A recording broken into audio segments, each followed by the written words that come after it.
Remko Nienhuis, and he's going to talk about some of the work that we've been doing with openEHR and a couple of other people to, well, sort of set a manifest. Yeah, you're giving away the clue right now. Oh, sorry. That's not the problem. You can take that one as well. Yeah, or can you people hear me? Do I need the microphone or is it okay, right? Oh, yeah. Ja? Prima als je het zonder doet, maar daar wordt dan de microfoon voor mij. Yeah, no, because I like to walk around. So.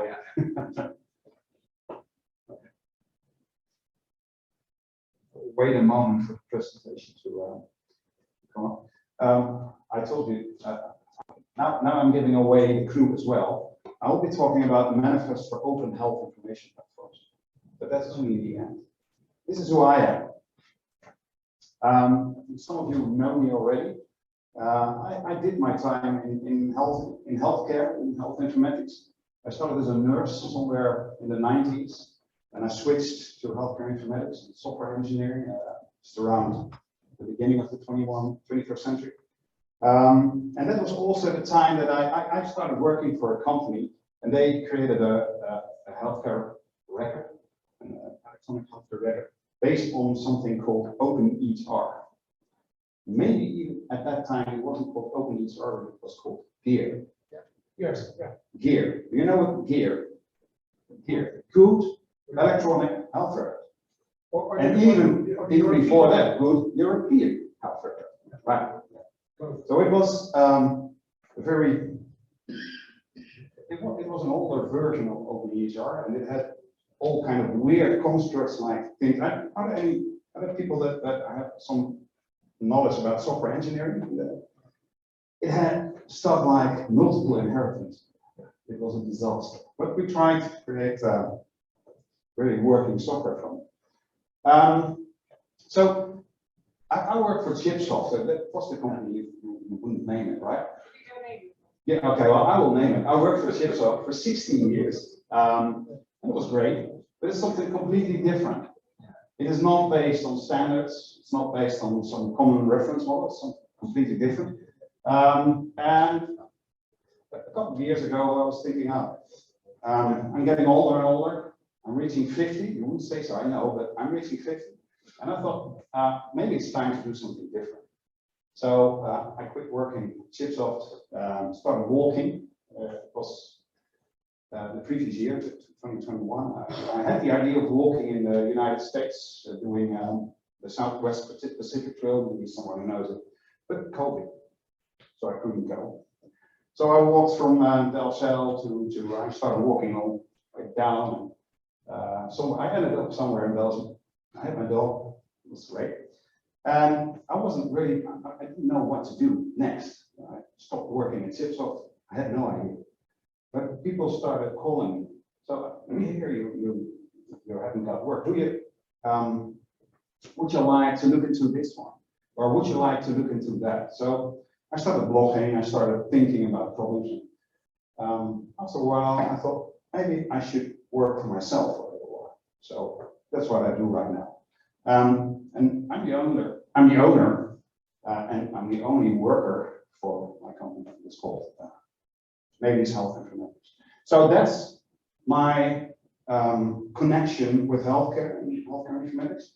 That is not everything I am, because I have a lot of other fascinations. I think I'm a bit of a generalist. I like a lot of stuff, and yeah, that's why this is actually a great opportunity. Because it's a great opportunity to talk about all the things that I really like. So I just took a couple of them. Is there a way that is? Yeah, it should work. It's all. What do you mean by the last bullet? Reaching difficult places. Well, I like to climb and I like to sail, especially to places where it's difficult to get. That's one of the things I do. I like it. So I thought I get a bunch of the fascinations that I have and I put them on a sheet, and that's my agenda for today, right? So we're going to talk about geopolitics, because I'm really fascinated by geopolitics.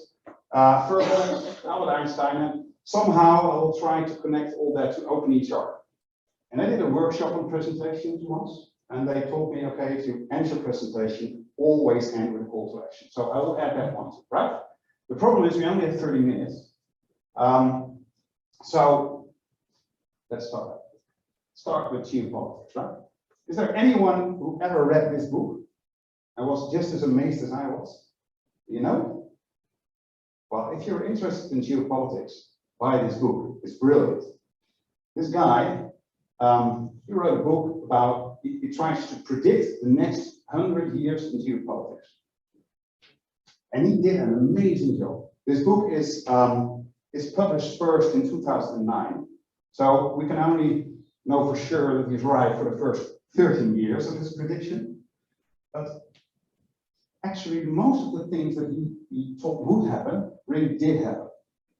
He did predict the euro crisis. He did predict all kinds of stuff in the Middle East, in China. And why I was thinking about this book the last couple of months is because of chapter 8. This guy actually predicted that somewhere in the 2020s, Russia would invade Ukraine. Well, that's amazing, right? So now let's connect that with fortune telling. How does he do that? How does he know in 2009 that somewhere in the 2020s, Russia will invade the Ukraine?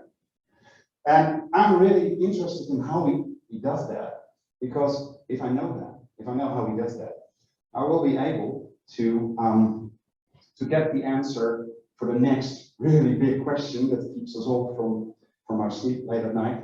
And that's, of course, will openEHR be the future of healthcare? Because if the answer is no, we can all quit and go to have a beer right there, right? Can stop. But if the answer is yes, then we can be really proud of ourselves because we are all part of the future. And then get beer, which is something really different. It's better. So this is a question that's bothering me. It's not really getting me out of my sleep, but it's bothering me. And let's suppose that the answer is yes. Then how can we speed things up? How can we speed up adoption for openEHR? So let's use the tools that George Friedman uses in his book about the next 100 years to predict if openEHR will be part of our future, or will be the future of healthcare, right? So what is it that he actually is doing? He explains what he's doing in the first page of the book, and he starts with a really deep understanding of the current situation. So he gets all those regions and he starts with really understanding what's happening there. And the second step that he takes, I call it transition dynamics. It's not really a term that he uses, it's a term that Professor Jan Hopmans, I don't know if you know him, from the University of Erasmus. It is thinking about transitions, tools to think about transitions. So you start with current situation and you have tools to think about transitions to new situations. And we do that to get to the next 100 years. So that's what we do. So what we are going to do is we start with the current situation, right? Trying to grasp a deep understanding of the current situation. And when I started in healthcare informatics, I've always worked in hospitals. When I started in healthcare informatics, around 2020, about the 21st century, start of the 1st century, we had a vision of how hospitals should do an year. What an electronic health record system in a hospital should look like. And it should look like a multi-vendor landscape. Multi-vendor and best of breed, that were terms that we used. So we had the best system for appointment scheduling. And we envisioned that the best system for operation theater planning and operation theater automation, and the best system for laboratory, and the best system for everything. And we'd interconnect them using standards, messaging standards, exchanging documents and messages. That's how we envisioned that the future of the electronic health care record would look like in a hospital. And if you look at what actually happened, you must remember George Friedman wrote his book in 2009. I wasn't aware of his technique, so I couldn't really predict the future. And that's sure, because this is what the situation actually is right now. If you look at current hospitals in the Netherlands, they have very, very, very large systems like Chipsoft, like Epic, Nexus, etc. And they look like this. And they keep growing and growing and growing and growing. They keep adding functionalities to it. And they look like this because nobody actually really knows how they work. Even Chipsoft, even Epic, there's no one in there that really knows how these systems work because they have been growing and growing and growing and growing over the last sometimes 30 years. And they keep growing because it's cheaper to add new functionality than to buy another system for specific functionality and integrate it. That's what really happened. So our whole vision of how an electronic health record in a hospital should look like did not come true. It's what I call an ever-expanding fur ball. That happens. And so that's the current situation. And that's not really important, but what really is important, that this is the current situation despite of all these standards that you have for exchanging messages and documents on a very standardized way between systems. Yes? So these standards did not bring us to the vision of a healthcare informatics landscape, multi-vendor, best of breed, did not. It did bring us verbals. Yeah. So I'm in slide 3 and I already connected verbals with geopolitics and openEHR. I think I'm doing quite great. So let's go to Einstein, right? You would say, if you look at the current situation, we have the Dutch Market Authority, the ACM, is looking into this problem of the verbals, right? It is because these verbals, they are irreplaceable. It is really hard to replace Epic with Chipsoft or Chipsoft with Epic. It's really hard because it would be a very, very big and expensive operation to do so. And they keep growing, so it's getting harder and harder and harder and harder. So we know that. So you would say, like Einstein, if we know that, we would never do this again, right? We won't let that happen again. Right? It would be very stupid, it would be insane. Okay, so let's look at the national level. What are we doing at the national level? We are connecting verbals. Yeah? We call that National Programs for Health Information Exchange, which is actually the exact same thing that we did at the beginning of the 21st century inside the hospital. We're trying to copy that outside the hospital, connecting verbals, and we expect different results. That's strange. And we do that in programs like VIP. You all know that. VIP is, for example, VIP 5. There are multiple VIP programs, and VIP 5 is in hospitals. It's the most currently it's the most important one, I guess. And it's about exchanging a healthcare summary of patients. So somebody thought up of, okay, I imagine how this goes, right? You get some people somewhere in a room and they are really hard thinking about, if we exchange a record summary of the patient, what should be in it? Well, someone says, I think this should be in it. Another one says, oh, that. And so we create a data set. This is a health record summary that we should exchange. And then someone in the government says, oh, that looks like a good idea. So let's throw a lot of money at that and try to do that, try to exchange these health record summaries on a national scale. I don't know what it actually costs. Do you know that? I think it's a lot. Okay. I think it's a lot of fun. So what we're doing is that we have to adjust the verbals, of course, which will cost money. We have to create all interfaces to adjust the interfaces to exchange these messages and these documents. And then we can exchange the summary. It will take us about 2, 3, 4 years. All the VIP programs together, I think it's something like 2 billion. We have Inzicht, which is actually also a VIP program. And it's not about a medical patient summary, it's about a patient summary for nursing. It's even bigger. There's a lot of information. People have thought a very long time what should be in this. And we are adjusting verbals again on all sides. This is a epic verbal. This is a chipsoft verbal. There are all kinds of different verbals, and we have to adjust them so that they can send out and receive these large data sets. And then we have something called Medline. Does everybody know what that is? It's the Dutch PHR initiative. So we have to adjust these verbals to be able to connect to PHRs in a standardized way. This is actually some people, I don't know, insurance companies are not so happy about Medline. I know that for sure. Because it costs lots of money. And it's not actually working. I think it's technically, it's getting there. But the question is, will it bring us what we expected from it? I'm not so sure. Then we have something, we're only, I think about 22 years ago, our Minister of Healthcare, what was her name again? The woman from D66.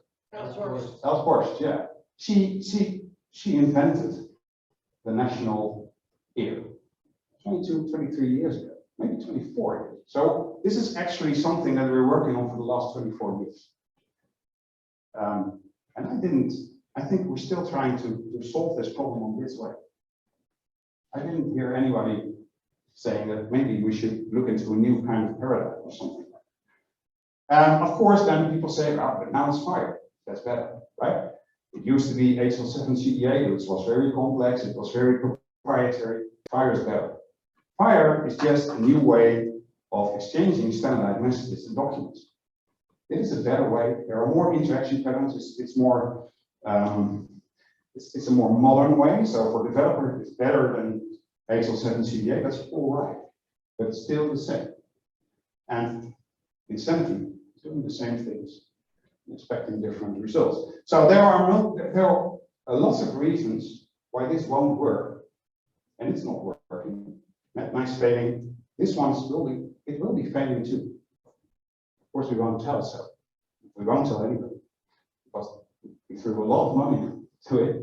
We're not going to say, oh, it didn't work, but it won't really work. It won't really give us satisfaction.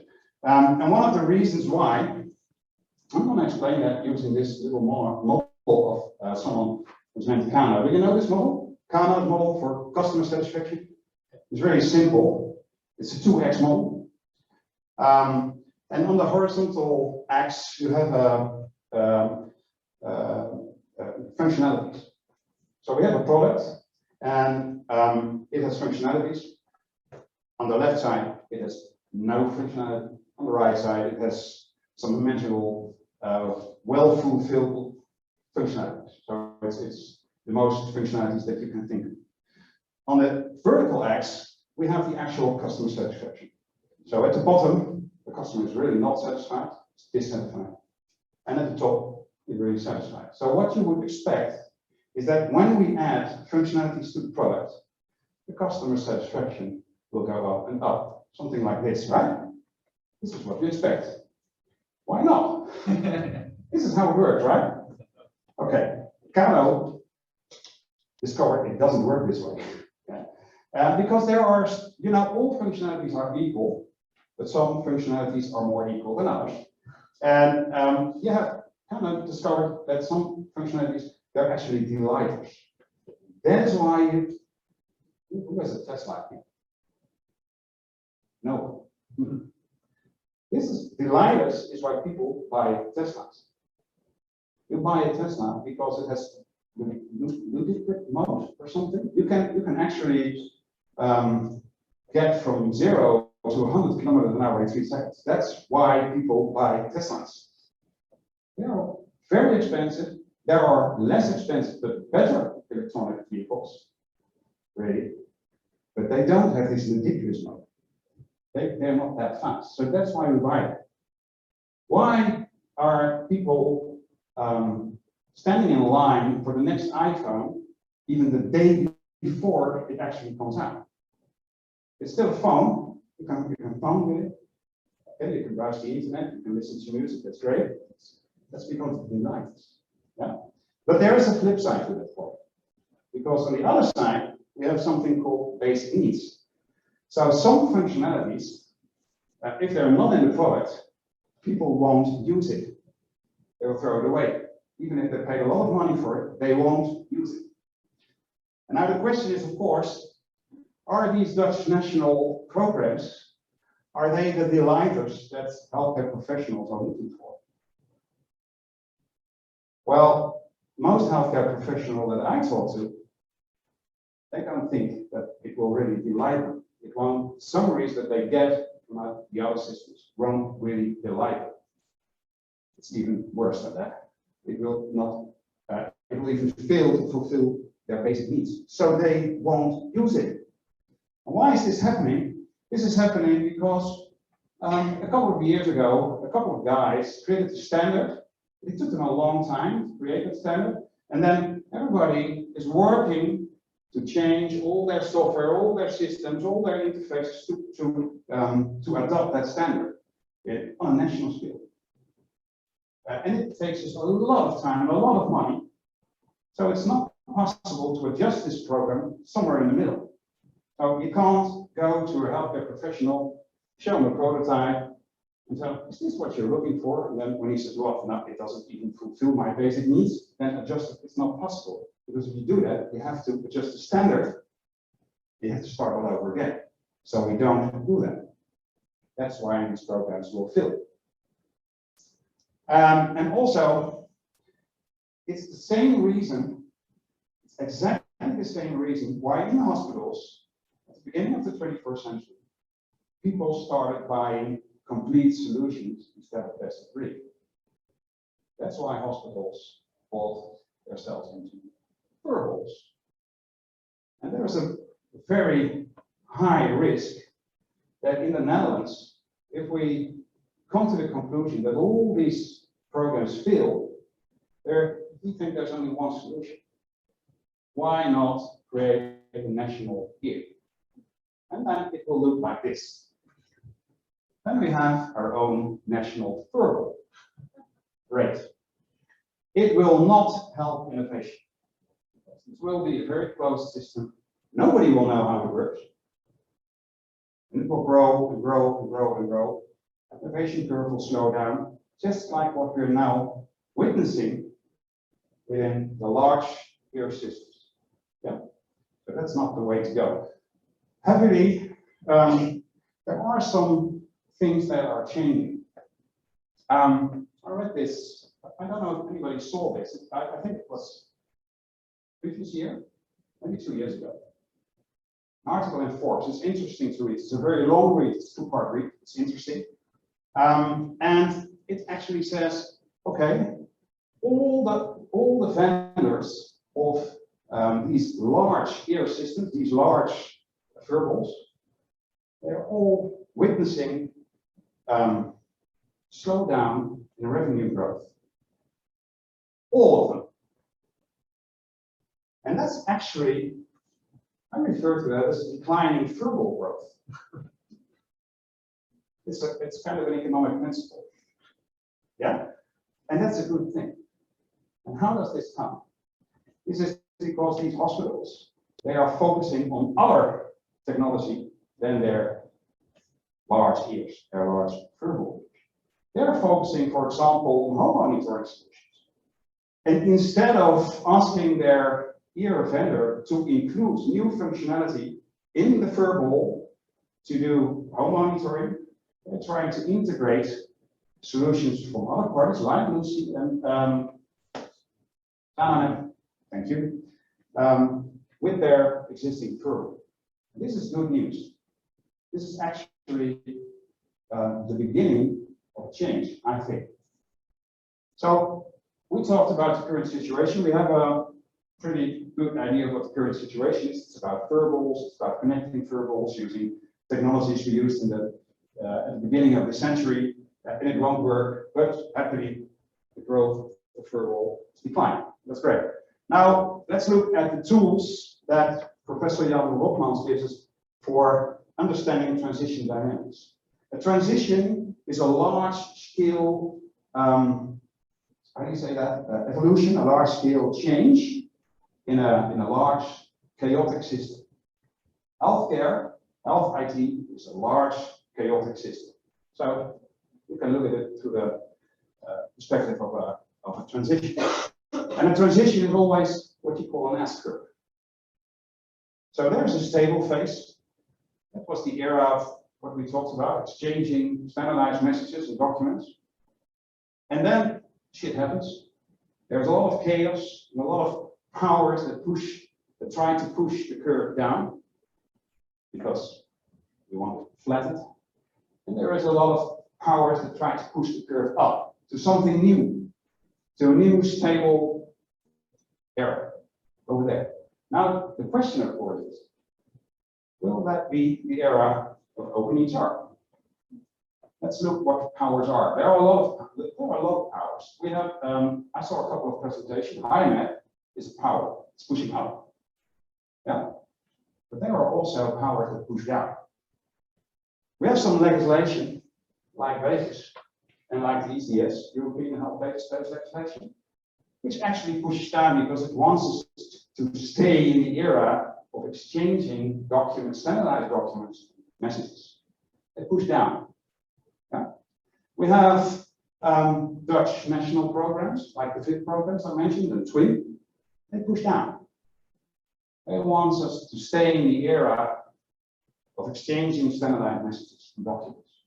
And then there are some powers that push up, like HIMAP, like Code 24, try to push up. Like the declining football growth. It's the power that pushes up. And like things like the call for open APIs. Nobody knows what these are, but there's something happening. There's something happening. Insurers, they all call, there are no open APIs in Vegas. Please put some open APIs in Vegas. There's a reason for that. So the question is, will the next stable phase be the era of openEHR? And I'm very sorry, but I don't think so. But before we go to have a beer, let me finish first. Okay? There's still hope.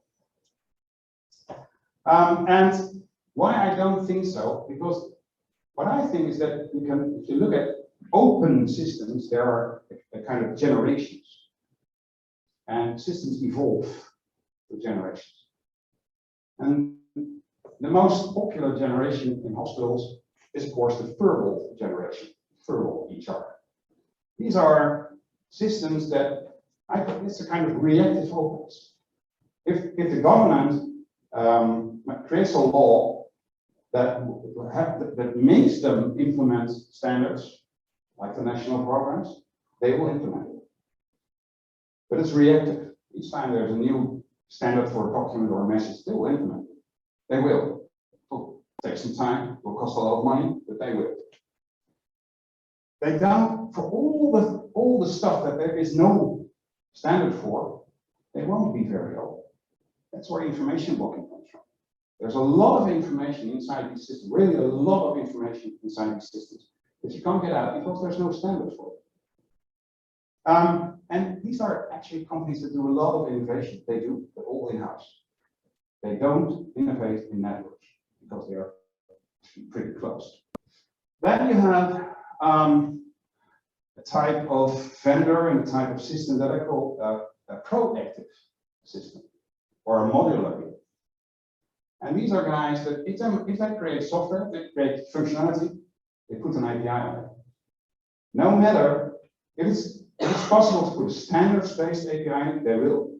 If it's not, they will just put an API, proprietary API. So all functionality has an API. In the Netherlands, Nexus is doing right this. Yeah.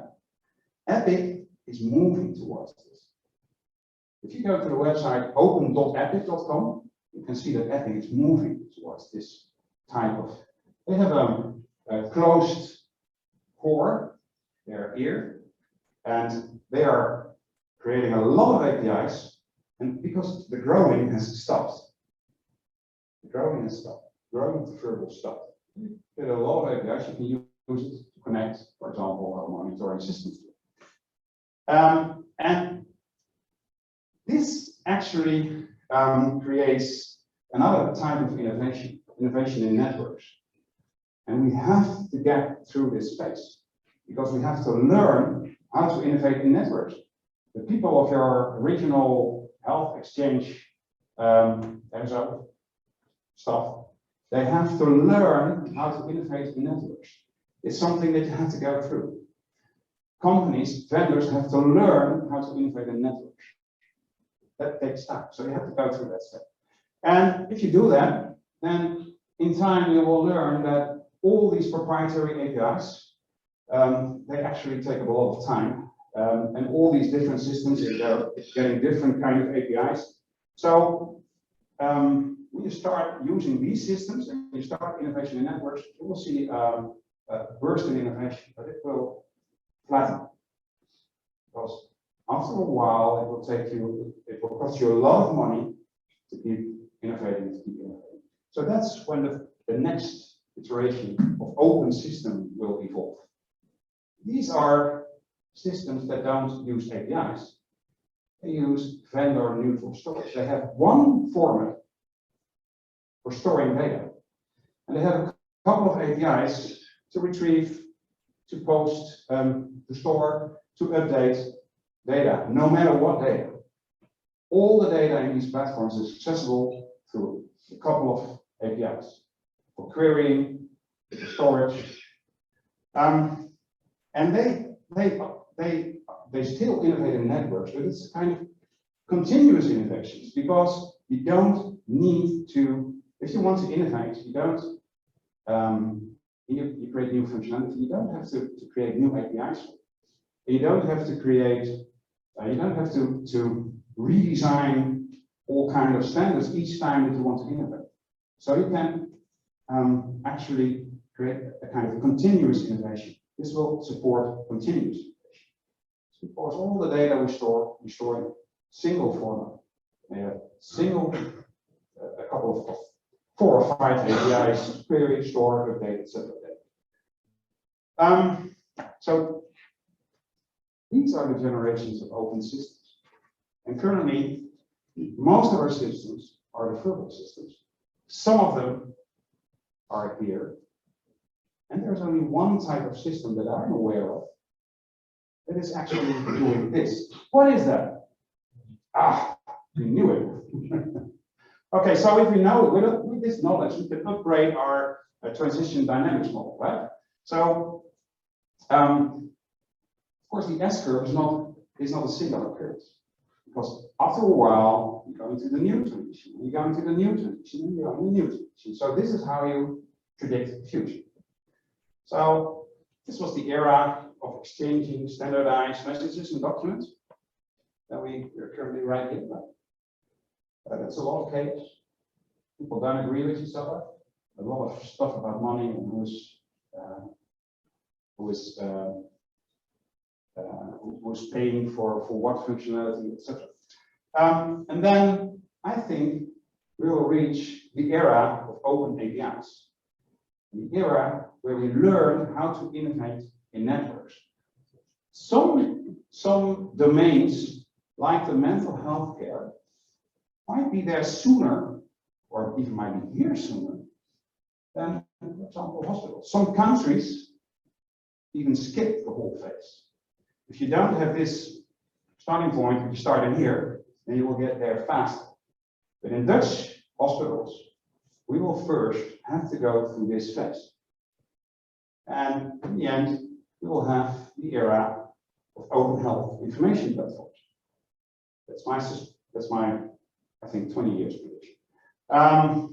So all the things that happen here are invented here or here. That's a rule. So pushing for the next transition to these open information platforms already starts here. That is why HighNet is so important. That is why Code 24 is so important. That is why what you're doing in this room is so important. Because the work that we're doing, that is why you couldn't start drinking your beer, because the work that you do is important for the next generation. I'm pretty sure of the next stable, after this one, the next stable. And actually, you already spelled it. But there's only one, at this time, there's only one real candidate for these kind of platforms, and that's openEHR. I'm not saying that I'm not sure that it will be openEHR when we get there, but currently the only technology that we have that really is an open health information platform is openEHR. So this is my prediction. I think it's about 10 to 20 years. I'm not as good as George Friedman. 10 to 20 years, we'll take it. And the question is, the next question was, how can we make that time short? How can we make that period short? Right? The second bit was a smaller question, so I'll just have one slide for that. And there were many ways. Like I said, HighNet is doing a great job because it's pushing. Code 24 is doing it right. You were doing it. We have to evangelize, right?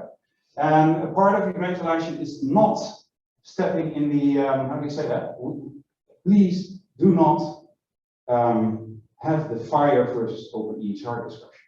It is not important. We need to have a discussion about principles, not about standards. Standards are only an expression of underlying principles. We have to have a discussion about principles. So, as we're here, we have to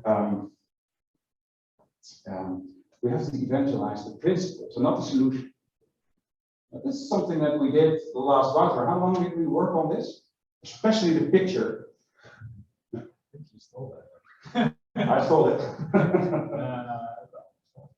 4 or 5 months? Yeah.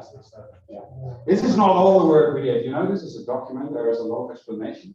But maybe so, especially the software engineering guys here, do you recognize it? Agile Manifesto. Agile Manifesto. Yeah. That's where I stole the picture. Yeah. The Agile Manifesto is a bunch of software developers that were looking for ways to do better software development, more agile. And they created a manifesto. It looks a bit like this. We created a manifesto that says, okay, if we're talking about interoperability, if we're talking about open health information platforms, then we have to start talking about collaboration between people and organizations, and not connecting applications. And if we do, we have to talk about access to information instead of exchanging information and duplicating information. VIP5 actually gives you money to copy information. Yeah, Model 3, VIP5 gives you money to copy information, which is very bad because my information will be spread around, all duplicates around all different healthcare providers. I'm not aware of that. They will change it. It will be asymmetric after a while. We have to focus on access to information. We have to focus on application portability. What is that? If we have data in a standard format, we can use the same data in a platform and buy an application for a vendor that reads that data. If the application is not good enough, we throw it away, buy a new application working on the same data. No data migration, application portability. Throw away the application with a new one. We have to talk about common information models instead of standards for exchanging data, because that kind of approach will not bring us somewhere other than in the next furlong. We have to talk about information governance instead of application governance, and we have to talk about continuous innovation instead of big bang innovations. Of course, all the things, just like the Agile Manifesto, of course, all the things on the right side, they do have value. But like we said, we value the item to the left side more.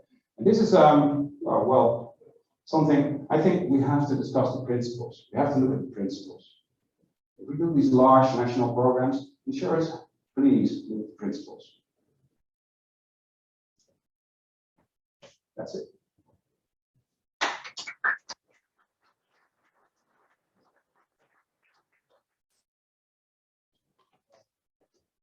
Wait before it goes turns on. But an inspirational talk. Thanks. Really like that. We have to keep this short, Aaron, and we have to take a few questions, of course, after this presentation. But we need to be short as well. So please. It's actually more like a comment. So, because I think it really depends on the view where this applies. If you're talking about the Netherlands, if you're talking about Germany or France, if you're talking about the Nordics, because I can imagine there are some places like Catalonia, maybe like Sweden, that will just skip. That's why I told in between. Every country, every region has its own S-curve. Definitely. Even each domain has its own S-curve. In the Netherlands, mental health care has a different S-curve than hospitals. So yeah, that's true. Yeah.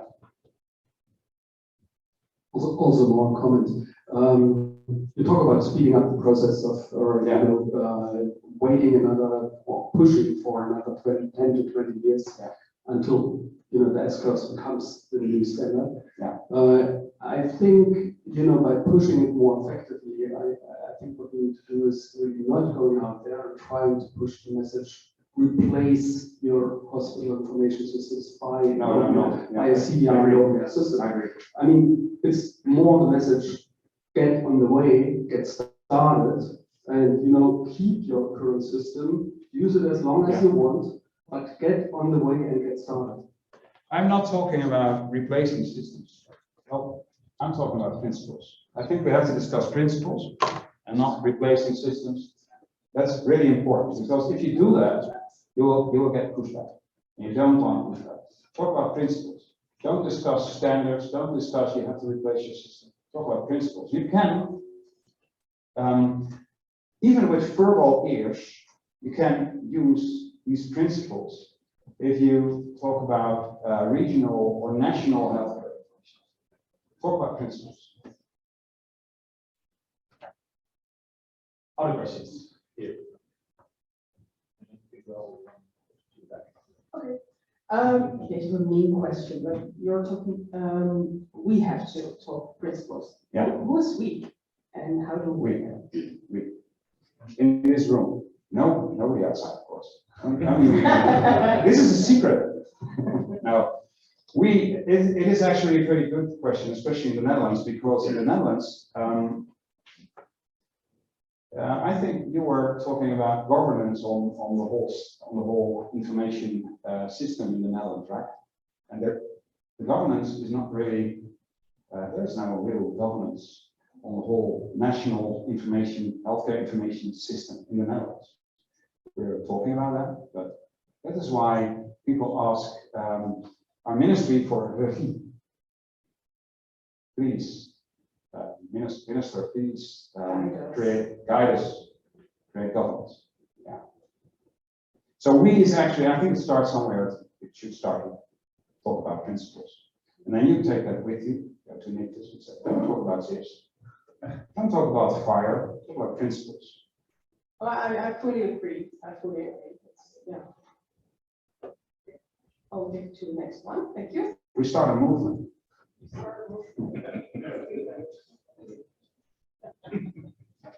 Don't you think the transformation that you described also should be accompanied by a transformation of how healthcare professionals work? Yeah.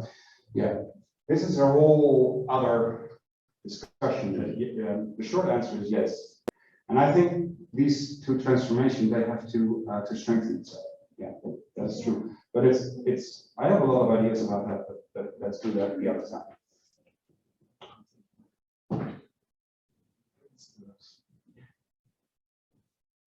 But I don't think it's another discussion. It's the same discussion. It's the same discussion, but it's another perspective. That's it. Yeah. And it's a perspective that will take us a lot of time, and I think that others already become very. Yeah. We all have requirements, GPs have requirements, and then Yeah. go up to the government, we all have requirements. Should we translate this manifesto, which I agree with, into generic requirements? That could be a nice thing to try, but we should stay away from requirements that make it impossible, that push hospitals to, how do you say that in English? You know, these hospitals, they invest a lot of money in their verbals and conversion. Right? They are not able to change that the coming 8 years. I think the Rotterdam University Hospital, there was something in the news yesterday, right? Yeah. So they had a 15-year conversion, which is pretty long, and they downscaled it to 8 years or 7 years, right? But it's still 7 or 8 years. So we can't push them. So if you make requirements that pushes them to throw away all these investments, we will get into a fight, I think. Requirements will guide us. Yeah. I believe in principles, but I do agree that you can translate them into requirements, but it should be a slow process. No more questions. Then thank you very much.